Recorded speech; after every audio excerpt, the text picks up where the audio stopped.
जब जीवन में कहीं समस्या खड़ी हो जाए, कहीं बहुत विकट समस्या है और कोई हल ना मिल रहा हो जाता है जीवन में कोई कोई घड़ी ऐसी आके खड़ी हो जाती है जहां पर हमको सोचने के लिए भी समय नहीं मिलता। तब एक निवेदन आप सबसे, नवरात्रि में भी देवी की आराधना का एक स्मरण का सुख है महाराज।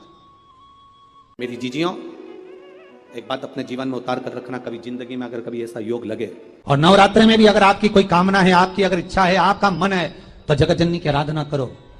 यदि आपको लगता है कि बच्चे बहुत ज्यादा अपशब्द बोल रहे हैं, मुंह चला रहे हैं और प्रेम नहीं रख रहे, तो माता के मंदिर में लाल पुष्प, लाल चंदन और लाल चूड़ी माँ को समर्पित करिए, प्रेम बढ़ेगा। बच्चा कभी आप जी से कम नहीं बोलेगा, प्रेम की भाषा निकलेगी मुझसे। देवी भागवत में स्पष्ट किया गया, जब जगदम्बा मगर पर आती है उसका भाव अलग है, और जगदम्बा जब हाथी पर आती है उसका भाव अलग है, और जगदम्बा जब घोड़े पर आती है तो जगत को समृद्धिवान बना देती है, वैभव में कमी नहीं आती। अभी भले दुनिया के लोग अभी रोते हैं कि पैसा नहीं आ रहा, कोरोना महामारी ने सब तोड़ दिया, रोक दिया, पर चिंता ना करना, मेरी मां अगर घोड़े पर आई है तो उसका सुख आपको जरूर मिलेगा। एक जरा सी मिट्टी की दुकान भी अगर आप खोल कर बैठेंगे तो चांदी और सोना के बराबर कमाएंगे, इतना धन देगी वो माता। साधारण नहीं है मेरी माता, लाभ तत्व प्रदान कर। अब तो थोड़ी शरद चालू हो गई, ठंडक चालू हो गई, तो मट्टी के पात्र का जल से शिव का अभिषेक कभी तो नहीं हो सकता, पर बैसाख महीने में, ज्येष्ठा महीने में कभी मौका लगे अपने जीवन में और तुम्हें लगे कि मेरे जीवन में दुख समाप्त ही नहीं हो रहा, मेरे दुख जा ही नहीं रहा, तो 5 बेलपत्र, एक आप लोगों को देखो इस पत्र में शिवलिंग लगा हुआ है, तो हम आपको इसी से समझा देते हैं। एक बेलपत्र जिसकी डंडी का भाग जल जहां से बहकर बाहर निकल रहा है, अशोक सुंदरी का स्थान देखा है ना सब लोगों ने, बस उसी स्थान पर पहली बेलपत्र। दूसरी बेलपत्र पार्वती जी के स्थान पर, अर्थात जो जलाधारी है वहां पर। तीसरी बेलपत्र शंकर भगवान के शिवलिंग के सम्मुख में जहां आप बैठे हो वहां बैठकर डंडी का भाग विपरीत दिशा में रखकर, तीसरा बेलपत्र। चौथा बेलपत्र भगवान शंकर का जल जहां से नीचे गिर रहा है उस ओर सीधी बेलपत्र नीचे की ओर, और पांचवी बेलपत्र शंकर भगवान के अशोक सुंदरी के स्थान को छुआकर नंदी के पास रखकर, जो घड़े में जल है अर्थात मट्टी के पात्र में जो तुम जल लेकर गई हो, उस पात्र के जल से शंकर का अभिषेक कर देना, शिव को वो जल समर्पित कर देना। जिंदगी में कैसा भी दुख हो वो कटता ही है, वो दुख रह नहीं सकता। ये नहीं मां जगत जननी की आराधना, जगदम्बा की उपासना। नवरात्रि में 9 दिन में से कोई एक दिन ऐसा ले लो, पति और पत्नी में अगर क्लेश है तो जगदम्बा के मंदिर में मक्खन चढ़ाओ, प्रेम बढ़ जाएगा। आपको लगता है कि पति कोई अन्य स्त्री से लगा हुआ है या परिवार टूट रहा है, तलाक तक पहुंच गया है, तो माता के मंदिर में आप ध्वजा लगवाइए, उस ध्वजा पर मक्खन लगाकर लगवाइए, आपको लाभ मिलेगा। जिस दिन कन्याओं का भोजन कराओ, साथ में उनको लाल चुनरी ओढ़ाओ या कोई लाल वस्त्र, लाल पूजन की सामग्री उनको दो,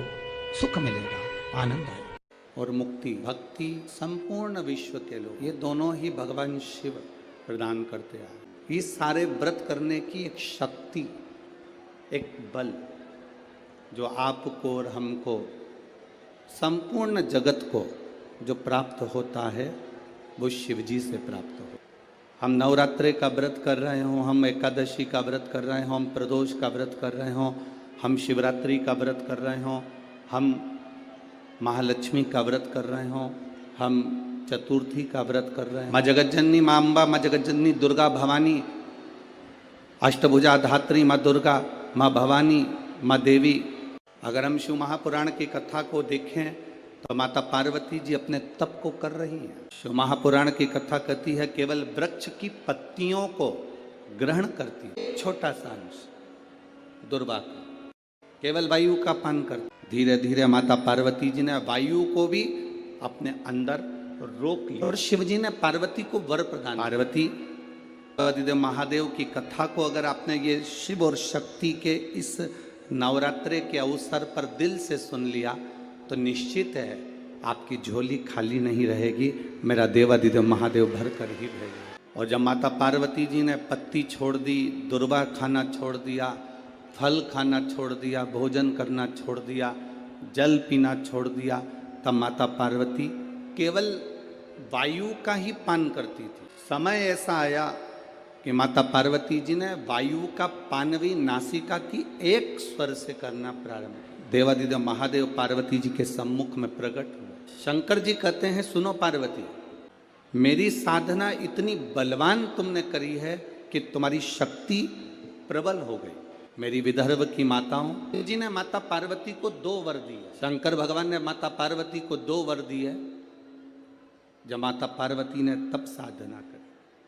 पहला वर मां पार्वती जी को देते हैं भगवान देवादिदेव महादेव, जो नारी, कोई बेटी कोई बेटा, जो नारी जो पुरुष संत साधु महात्मा सन्यासी त्यागी बैरागी किसी व्रत को धारण करेगा, कोई भी व्रत हमने अपनी जिंदगी में उठा लिया, कोई व्रत धारण करेगा तो शंकर भगवान कहते हैं उस व्रत को पूर्ण करने की शक्ति बल पार्वती तुम और मैं शिव और शक्ति दोनों प्रदान करेंगे।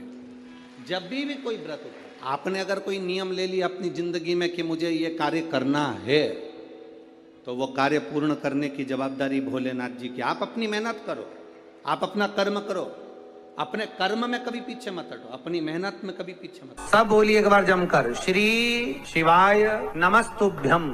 प्रैक्टिकल जरूर करना, कहीं सियोर वाला महाराज झूठ तो नहीं बोल रहा। शास्त्रों की बातें हमारे जीवन में हमें सुख प्रदान करे, इसलिए इस भाव का आनंद करते हुए आज की कथा को विराम देते हैं। Thanks for watching. Please like, share and subscribe.